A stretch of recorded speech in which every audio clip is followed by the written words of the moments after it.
Good morning everyone. Welcome back to the channel, the Aspirants channel. और we are moving ahead and we are moving to a new chapter जहाँ पे हम लोग government budgeting को detail में cover करेंगे, है ना? ठीक है, तो स्टार्ट करते हैं अपनी क्लास, राइट? चलो शुरू करते हैं। ओके, आई होप कि मेरी आवाज़ आ रही होगी अच्छे से। ठीक है ठीक है ठीक है ठीक है, ओके ओके, राइट, चलो शुरू करते हैं। देखो, गवर्नमेंट बजटिंग के बारे में हम लोग क्या क्या समझने वाले हैं इस लेक्चर में, या फिर इन upcoming 3 and 4 lectures what are we going to have, हमारे पास क्या क्या चीज़ें होने वाली है। तो हम लोग पूरे बजट के प्रोसेस को देखेंगे। इस बजट के प्रोसेस को समझने के दौरान हम लोग ये भी समझेंगे कि भारत में किस टाइप के अकाउंट्स, मतलब कॉन्स्टिट्यूशन ने किस टाइप के अकाउंट्स की मैंडेट दे के रखी है ना? उसके बाद ये भी देखेंगे कि भारत में टैक्स स्ट्रक्चर क्या होता है। उसके बाद बजटिंग के क्लासिफिकेशन देखेंगे। आपने बहुत बार सुना होगा कैपिटल एक्सपेंडिचर, कैपिटल रिसिप्ट सुना होगा, रेवेन्यू एक्सपेंडिचर सुना होगा। These all are going to be discussed in upcoming 2 and 3 lectures. तो डोंट वरी, ठीक है, आराम से चिल से बैठिए और एकदम बढ़िया से इसको सुनना है और चलते हैं, स्टार्ट करते हैं क्लास।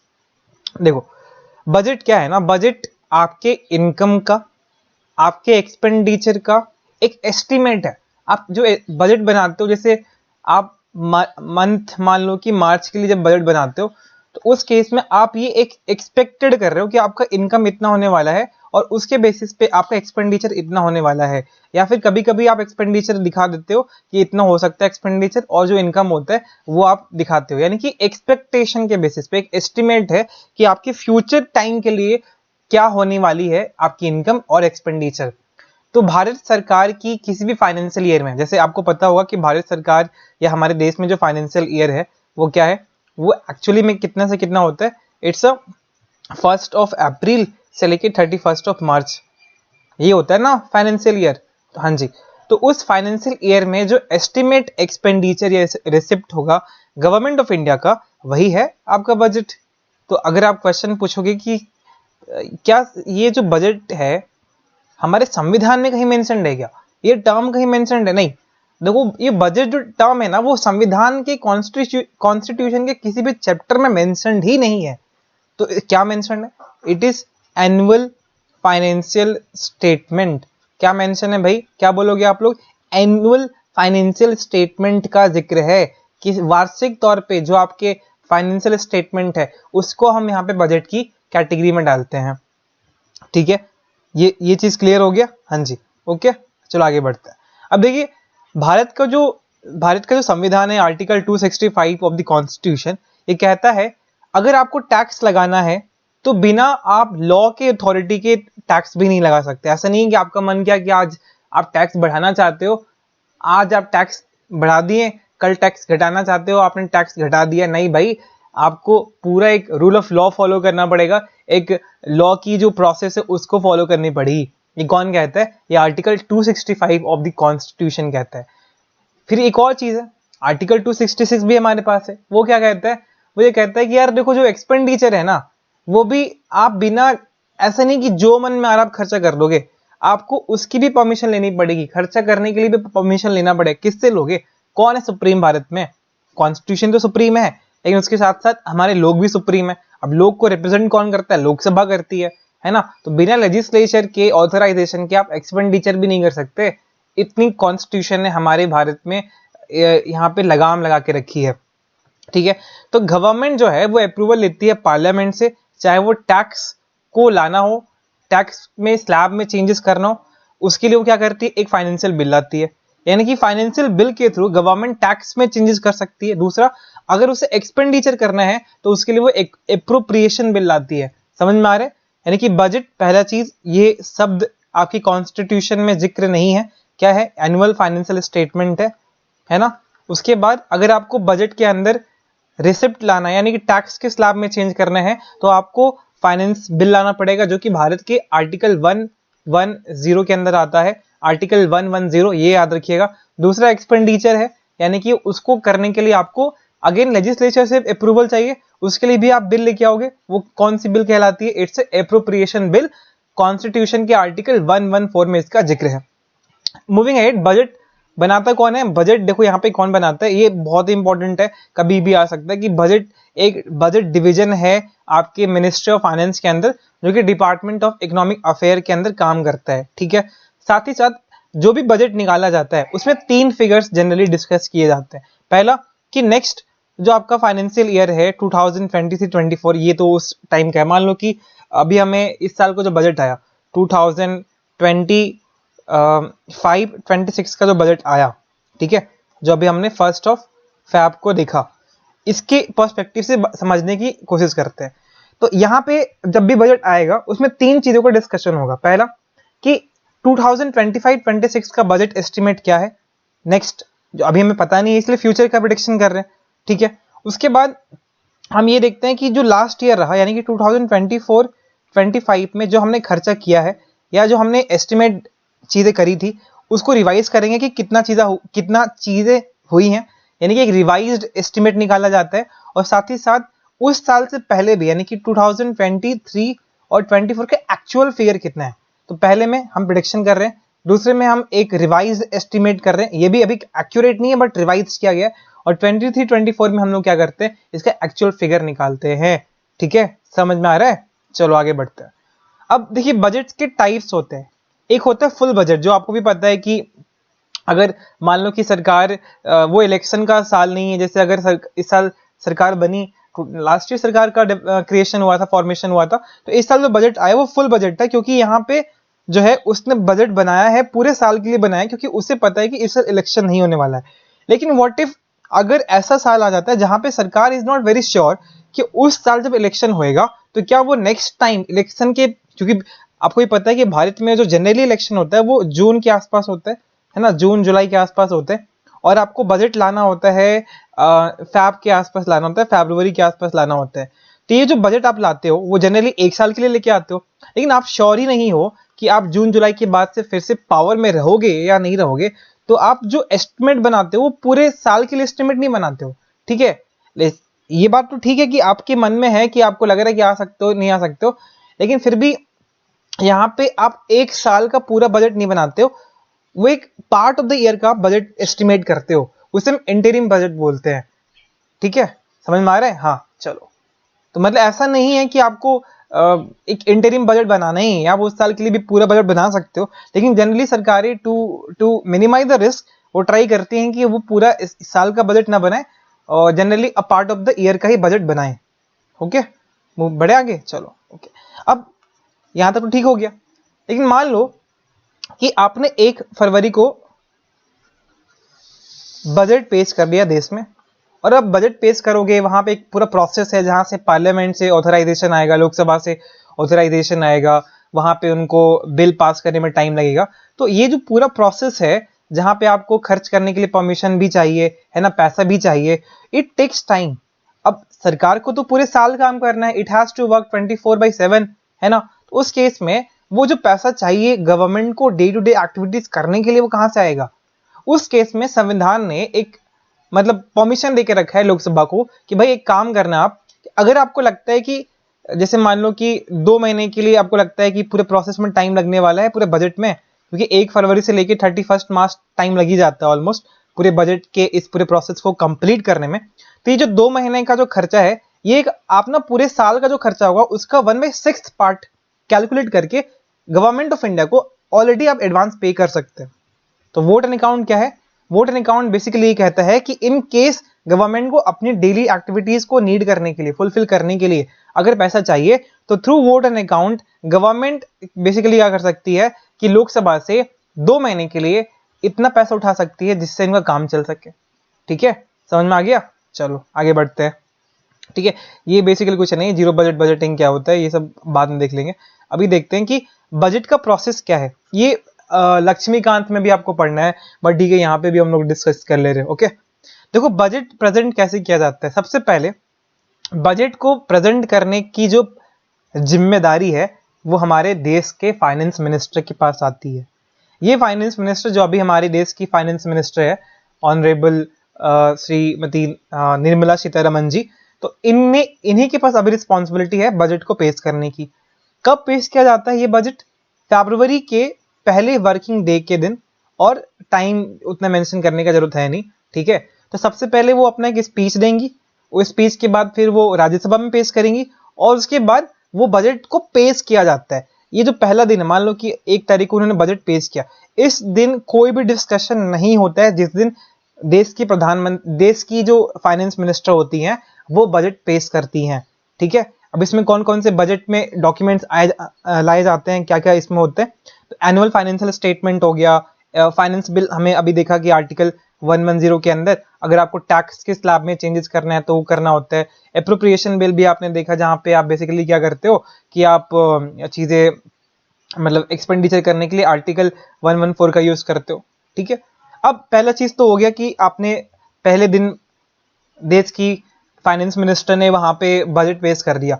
अब इसके बाद क्या होता है कि बजट का जो डिस्कशन होता है वो 2 स्टेज में होता है। एक जहां पे आप ऊपर ऊपर डिस्कशन करते हो, जनरल डिस्कशन जिसको बोलते हैं, और दूसरा होता है डिटेल डिस्कशन, जहां पे आप बहुत ही गहराई में, जहां पे आप डिपार्टमेंटल स्टैंडिंग कमिटीज को रिपोर्ट भेजते हो, वो एक बहुत ही लेंदी रिपोर्ट भेजते हैं और उस लेंदी रिपोर्ट पर डिस्कशन होता है, तो वो एक डिटेल डिस्कशन होता है, ठीक है। चलो समझते हैं क्या होता है। सबसे पहले आपने बजट प्रेजेंट किया है, उसमें जनरल डिस्कशन होगा, ठीक है।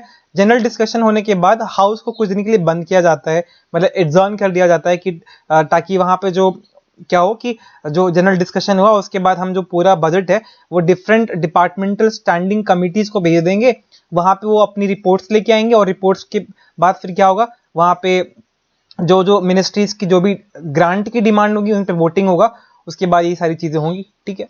तो अब देखते हैं इसको थोड़ा डिटेल में समझते हैं कि बजट में क्या क्या चीजें होती हैं, कैसे प्रोसेस काम करता है। सबसे पहले जनरल डिस्कशन होता है बजट में, कब, जब फाइनेंस मिनिस्टर अपना बजट प्रेजेंटेशन दे देती हैं, उसके बाद पहला जो स्टेप्स होता है, पहला स्टेप जनरल डिस्कशन का होता है, ठीक है। अब ये जो जनरल डिस्कशन है ये भारत के दोनों सदनों में हो सकता है, यानी कि both houses of the parliament. कौन कौन से हाउसेस है, लोकसभा एंड राज्यसभा। अब इस जनरल डिस्कशन के बाद हाउस को कुछ दिनों के लिए एडजर्न कर दिया जाता है, यानी कि उस हाउस को कुछ दिनों के लिए स्थगित कर दिया जाता है, उसे मतलब पूर्ण रूप से बंद नहीं किया जाता है। लेकिन जब ये जो प्रोसेस है, जब यहाँ पे आपने टाइम दिया है, एग्जामिनेंट का जो पीरियड है, उसमें हम क्या बोलते हैं, जितने भी मिनिस्ट्रीज है उन सभी से बोलते हैं एक काम कीजिए, आप सभी की जितनी भी ग्रांट की डिमांड है, आप जितना ग्रांट चाहते हो उसे मतलब हमें भेज दीजिए। हम सारे डिपार्टमेंटल, जितने भी आपके डिपार्टमेंट है, जैसे मान लो बहुत सारे डिपार्टमेंट होंगे, एक मिनिस्ट्री है, ठीक है, मिनिस्ट्री के अंदर बहुत सारे डिपार्टमेंट्स होते हैं ना, तो उन डिपार्टमेंट की एक स्टैंडिंग कमेटी होगी, उन स्टैंडिंग कमेटी को हम बोलेंगे आप सारे लोग एक रिपोर्ट पेश कीजिए, ठीक है, अपने मिनिस्ट्रीज के बारे में। और ये जो कमेटी है, डिपार्टमेंटल स्टैंडिंग कमेटी, अपने रिपोर्ट को बनाने के बाद हाउस को, यानी कि उनको जो टाइम दिया जाएगा उस हाउस को वहां पे उनको प्रेजेंट करना पड़ेगा। यानी कि ये बेसिकली कहाँ अपना हाउस कहाँ पे रिपोर्ट प्रेजेंट करेंगी, लोकसभा के अंदर प्रेजेंट करेंगी, ठीक है। और जो लास्ट दिन होगा, यानी कि मान लो कि आपने एग्जाम किया था 10 दिन के लिए, जो 10वां दिन होगा वहां पे बेसिकली क्या होता है कि इस मतलब इस डिस्कशन के बाद क्या होगी, अभी हमने क्या बोला, यहाँ पे डिपार्टमेंटल स्टैंडिंग कमेटी ने अपना रिपोर्ट पेश किया और उसके बाद रिपोर्ट पेश करने के बाद वहां पे डिस्कशन होगा। अब ये डिटेल डिस्कशन होगा जहां पे आप सारे मिनिस्ट्रीज के जो रिक्वायरमेंट है उस पर डिस्कशन करोगे। और लास्ट वाला जो दिन होगा जहां पे आपने बोला है कि डिस्कशन का इतना ही टाइम है, सारी रिपोर्ट, सारे आउटस्टैंडिंग जो आपके डिमांड्स हैं उनको एक साथ आप हाउस पे वोट करने के लिए भेज दोगे, ठीक है। एक साथ जब चीजों को आप वोटिंग के लिए डालते हो, इसे हम क्या बोलते हैं, गिलोटिन बोलते हैं, गिलोटिन। गिलोटिन आपने पॉलिटी में पढ़ा भी होगा, कॉन्सेप्ट है, ठीक है। ये हो गया। अब यहाँ पे क्या, फिर इसके बाद राज्यसभा में आप भेजते हो, राज्यसभा में सिर्फ जनरल डिस्कशन होता है क्योंकि उनके पास पावर नहीं है, क्योंकि अल्टीमेटली क्या है, बजट में आपको पता है कि फाइनेंस बिल हो गया या अप्रोप्रिएशन बिल हो गया, यही पास कराना होता है। अब ये क्या है, मनी बिल है। अब मनी बिल अगर आपने पॉलिटी में पढ़ा है तो ऐसे बिल्स होते हैं जिसपे राज्यसभा के पास पावर नहीं है उस पर डिटेल डिस्कशन करने का या फिर उस पर वोटिंग करने का, ठीक है। समझ में आ रहा है, ओके। तो यहां तक हो गया, आपने राज्यसभा में चीजें ले आई। अब यहाँ पे एक छोटा सा फैक्ट है कि जितने भी यूनियन टेरिटरीज जिनके लेजिस्लेचर्स नहीं हुए, जिनके पास अपना सदन नहीं है, उन सारे यूनियन टेरिटरीज की जो डिमांड्स होती हैं उसे हम उन्हीं सेवरल डिमांड जो होता है, ग्रांट, जो डिमांड फॉर ग्रांट होता है सेंटर के या उनकी मिनिस्ट्रीज के, उन्हीं के अंदर डाल देते हैं, ठीक है। समझ में आ रहा है, ओके। चलो आगे देखते हैं, ठीक। उसके बाद ये सारा डिस्कशन जब हो गया आपका, जब वोटिंग ऑन डिमांड पर डिस्कशन हो गया, तो गवर्नमेंट पहला स्टेप क्या करेगी, एक बिल लाएगी, क्योंकि अगेन मैंने बोला था कि उसे परमिशन चाहिए अगर खर्च भी करना है। तो गवर्नमेंट पहले एप्रोप्रिएशन बिल लाती है, ए से याद रखिएगा, ए से मतलब ए पहले आता है एबीसीडी में, तो ए पहले आएगा, एप्रोप्रिएशन बिल पहले आएगा आर्टिकल 114 के अनुसार, ठीक है। अब इसके बाद सरकार को परमिशन मिल जाता है कि वो एक्सपेंडिचर कर सकती है और अपने ग्रांट को मीट कर सकती है। इसके बाद एप्रोप्रिएशन बिल के बाद फाइनेंस बिल आएगा, ठीक है, ये बात ध्यान में रखिएगा। अब फाइनेंस बिल का मतलब क्या है, बेसिकली आप वहां पे क्या करना चाहते हो, टैक्सेस के स्लैब में चेंज करना चाहते हो, ये बात भी ध्यान में रखिएगा, ठीक है। चलो आगे देखते हैं। उसके बाद है कि ड्यूरिंग द बजट, अगर बजट के प्रोसेस के दौरान अगर आपको डायरेक्ट टैक्स के स्लैब में चेंज करना है, तो इस केस में आपको जो पर्टिकुलर एक्ट है, इनकम टैक्स वाला एक्ट जो है, उसमें चेंजेस लाना पड़ेगा। किस एक्ट के थ्रू, फाइनेंस एक्ट के थ्रू। तो आप एक फाइनेंस एक्ट लेके आओगे, उस एक्ट के थ्रू आप जो इंडियन डायरेक्ट टैक्स है 1961 उसके स्लैब में आप चेंज करोगे, और तब जाके आप डायरेक्ट टैक्सेस के स्लैब में चेंज कर सकते हो, ठीक है। लेकिन अगर आपको इनडायरेक्ट टैक्सेस के स्लैब में चेंज करना है, तो उस केस में वहां पे क्या है, कोई पर्टिकुलर एक्ट में आपको चेंज करने की जरूरत नहीं है, आप आराम से इसमें कर सकते हो, ठीक। अब देखते हैं कि ये जो हमने देखा कि डिमांड फॉर ग्रांट्स जो है, इसमें भी कुछ कुछ टाइप्स होते हैं, उसको थोड़ा समझने की कोशिश करते हैं, ठीक है। देखिए, एक है supplementary demand for grants. Supplementary demand for grants का मतलब क्या है कि मान लीजिए कि पार्लियामेंट ने आपको कुछ एक्सपेंडिचर करने की परमिशन दी, ठीक है, लेकिन आपको एक समय के बाद लगता है कि यार ये जो आपने हमें फंड दिया है ना, वो उतना इनफ नहीं है, क्योंकि हमारे पास ऐसे और भी चीजें अराइज हो गई हैं जिसको फुलफिल करने के लिए हमारे पास जो फंड है वो काफी इनएफिशिएंट है। आपके पास एडिशनल एक्सपेंडिचर हो गया है जिसको मीट करने के लिए you don't have the enough fund. तो उस केस में प्रेसिडेंट के पास एक राइट है कि वो हाउस ऑफ पार्लियामेंट के पास एक नया स्टेटमेंट वहां पे शो करेंगे, जहां पे बोलेंगे कि भाई हमें एक और पैसा चाहिए, हमें कुछ और पैसा चाहिए, सप्लीमेंट्री डिमांड फॉर ग्रांट के नाम से, ठीक है। इसमें मतलब क्या है कि अभी ये साल खत्म नहीं हुआ है, ठीक है। आपने अभी देखा, मान लो कि 31 मार्च को आपको पैसा एलोकेट हो गया, और अगस्त आते आते आपको लग रहा है कि सितंबर में कुछ जो है नए नीड्स अराइज हो गए हैं, और आपने अभी पैसा पूरा खर्च नहीं किया, बट यू नो कि ये पैसा इनसफिशिएंट है। उस केस में आप क्या करने वाले हो, प्रेसिडेंट को बोलोगे कि भाई जाओ आप और वहां पे पार्लियामेंट के पास ये बोलो कि हमें और फंड चाहिए, तो प्रेसिडेंट वहां पे एक सप्लीमेंट्री डिमांड फॉर ग्रांट वाली बात करेंगे।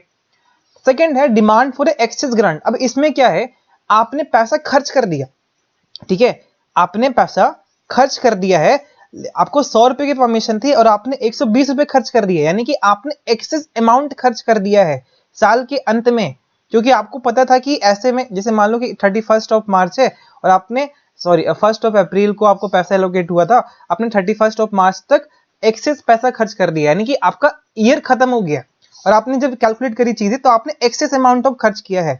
तो उस केस में अगर आपको वहां पे चीजें ठीक करनी है, तो वहां पे क्या करना पड़ेगा, प्रेसिडेंट अगेन वहां पे लोकसभा के पास जाएंगे और बोलेंगे कि हमें डिमांड फॉर एक्सेस ग्रांट दीजिए। अब यहाँ पे दोनों में डिफरेंस क्या है, दोनों में डिफरेंस क्या है, पहला supplementary demand for grant. Supplementary demand of grant में क्या है, आपके फाइनेंशियल ईयर के खत्म होने से पहले वहां पे प्रेसिडेंट जाते हैं पार्लियामेंट के पास और अपनी बात रखते हैं। लेकिन जो डिमांड फॉर एक्सेस ग्रांट है, वहां पे आपने खर्च तो कर दिया है, और खर्च करने के बाद फाइनेंशियल ईयर भी खत्म हो गया है, उसके बाद आप वहां पे चीजें जाके प्रेसिडेंट को बोलते हो कि आप चीजें मतलब कर दीजिए वहां पे, ठीक है, समझ में आ गया। चलो ठीक, अब देखते हैं गवर्नमेंट के बहुत सारे अकाउंट्स होते हैं, आपने डेफिनेटली पॉलिटी में पढ़ी होगी, और नहीं भी पढ़ी है तो फिर कोई बात नहीं, मैं यहाँ पे थोड़ा सा समझाने की कोशिश करूंगा। एक है कंसोलिडेटेड फंड ऑफ इंडिया, दूसरा है कंटिजेंसी फंड ऑफ इंडिया, और तीसरा है पब्लिक अकाउंट ऑफ इंडिया, ठीक है। अब ये क्या होता है, क्या बलाएं हैं भाई, देखते समझते हैं। देखिए, कंसोलिडेटेड फंड ऑफ इंडिया का मतलब होता है भारत सरकार को कहीं से भी पैसा आ रहा है, वो टैक्सेस के थ्रू आए, वो टैक्स या डायरेक्ट हो या इनडायरेक्ट हो, या कोई भी तरीके से, किसी भी तरीके से पैसा गवर्नमेंट के पास आ रहा है, गवर्नमेंट के बिजनेस के कनेक्शन में। जैसे मान लो कि रेलवे काम कर रहे हैं, तो वहां पे अगर उसको रिसिप्ट आ रहा है, पोस्ट ट्रांसपोर्ट, गवर्नमेंट के पीओसी, गवर्नमेंट कहीं भी काम कर रही है, उस बिजनेस के चलते गवर्नमेंट के पास अगर पैसा आ रहा है, तो जो पैसा जाता है, जिस फंड में जाता है, जिस अकाउंट में जाता है, उस अकाउंट का नाम क्या है, CFI, consolidated fund of India. चाहे वो लोन भी हो, अगर सरकार ने लोन भी उठाया है तो ये कहाँ जाएगा? CFI के अंदर ही जाएगा। अगर सरकार ने कहीं डेट भी है तो पेमेंट भी करना है सरकार को, तो इसी फंड से करना है। तो यहाँ पे एक चीज याद रखने वाली बात यह है कि आप इस फंड से बिना पार्लियामेंट के ऑथराइजेशन के 1 रुपया भी नहीं निकाल सकते हैं, क्योंकि ये बहुत इंपॉर्टेंट चीज है। ये देश के मतलब फाइनेंशियल कह लो हार्ट, ये फाइनेंशियल हार्ट की एक कॉन्सेप्ट है। समझ में आ रहा है कि बहुत इंपॉर्टेंट चीज है और ये देश के लोगों की हार्ड अर्न मनी है। तो इसको आप बिना पार्लियामेंट के, बिना पीपल रिप्रेजेंटेटिव के, रिप्रेजेंट जो लोग कर रहे हैं रिप्रेजेंट, उनकी परमिशन के बिना आप इसे यूज नहीं कर सकते। सेकेंड हमारे पास है कंटिजेंसी फंड ऑफ इंडिया। ये क्या है? ये ना इसका एक स्पेसिफिक पर्पस है। जैसे यहाँ पे कि जनरल चीजें हैं, लेकिन यहाँ पे एक स्पेसिफिक पर्पस है। ये इमीडिएट चीजों को मतलब इमीडिएट फंड रिलीज करने के लिए बनाया गया। जैसे मान लो कहीं पे भूकंप आ गया, कहीं से भी किसी की इंसान की जान चली गई, विक्टिम हो गया है, तो वहां पे अगर आपको इमीडिएट फंड रिलीज करना है तो उस केस में आपको ना ऐसे भी फंड बनाने पड़ेंगे जहां पे आपको you don't have to go through the long and comprehensive process of the parliament, जहां पे आपको बहुत टाइम टेकिंग चीजें करनी पड़ेंगी, उनसे परमिशन लेना पड़ेगा। बट यहाँ पे आपको इमीडिएट चीजें करनी है। इस केस में हमने ये फंड बनाया है। और ये जो है फंड, ये एक्चुअली में किसके पास रहता है? इसकी चाबी किसके पास होती है? भारत के प्रेसिडेंट के पास। अब भारत के प्रेसिडेंट के बिहाफ में जो मिनिस्ट्री ऑफ फाइनेंस के सेक्रेटरी होते हैं, वही क्या करते हैं? इस पूरे अकाउंट की देखभाल करते हैं। ठीक है, तो यहाँ पे बेसिकली क्या है कि पार्लियामेंट की पावर, पार्लियामेंट की ऑथराइजेशन की रिक्वायरमेंट उतनी होती नहीं है। ठीक है, समझ में आ रहा है? चलो ओके, मस्त है।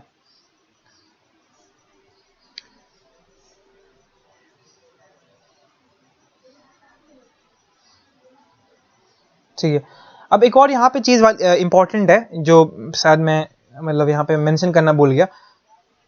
जैसे मान लो कि अगर किसी भी केस में जब पार्लियामेंट मिलेगी और डिस्कशन करना चाहेगी कि यार आपने जो कॉन्टिजेंसी फंड ऑफ इंडिया वहां से पैसे निकाले हैं, तो उस केस में बेसिकली क्या होता है कि एक ना पार्लियामेंट बिल पास करती है और उस बिल के जरिए ये देखा जाता है कि अगर कंटिजेंसी फंड से पैसा ऑलरेडी निकल चुका है तो उस बिल के थ्रू हम उतना पैसा कंसोलिडेटेड फंड ऑफ इंडिया से निकालते हैं, ताकि जो कंटिजेंसी फंड है उसमें ज्यादा छेड़छाड़ ना हो पाए। ठीक है, मतलब पार्लियामेंट दोबारा मिलती भी है और वो उतना ही पैसा निकाल देती है कंसोलिडेटेड फंड ऑफ इंडिया से, ताकि जो कंटिजेंसी फंड है वो इंटैक्ट रहे, वहां पे कोई दिक्कत ना है। थर्ड हमारे पास अकाउंट है पब्लिक अकाउंट ऑफ इंडिया। अब पब्लिक अकाउंट ऑफ इंडिया क्या है? ये जितना भी पैसा कंसोलिडेटेड फंड ऑफ इंडिया में गया या फिर कंटिजेंसी फंड ऑफ इंडिया में है, इन सभी फंड में जो पैसा जा रहा है, इनके अलावा जो भी पैसा है जो इन फंड्स में नहीं जा रहा है, इन अकाउंट्स में नहीं जा रहा है, वो कहां आता है? पब्लिक अकाउंट में आता है। ठीक है, अब यहाँ पे पार्लियामेंट की बात नहीं चलती है। ये बेसिकली क्या है? ऐसे अकाउंट से जहां पे पार्लियामेंट के बिना आप चीजों को यूज कर सकते हैं, चाहे वो सेविंग सर्टिफिकेट्स है ना, पब्लिक प्रोविडेंट फंड हो गया या फिर सिक्योरिटी डिपॉजिट्स हो गया, उन सभी के जो पैसे आ रहे हैं इसी फंड में आते हैं, इसी अकाउंट में आते हैं। अब हर स्टेट गवर्नमेंट के पास भी अपना एक कंसोलिडेटेड फंड है, पब्लिक अकाउंट है, कंटिजेंसी फंड है, सबके पास अपना है। चाहे वो यूनियन टेरिटरी भी हो, उनके पास भी अपना एक कंसोलिडेटेड फंड होता है, कंटिजेंसी फंड होता है, पब्लिक अकाउंट होता है। लेकिन पॉइंट ये है कि ये जो फंड है यूनियन टेरिटरीज के पास, लेजिस्लेटिव असेंबली जिनके पास होता है, ये संविधान उनको नहीं पावर देता है। ये पावर कौन देता है?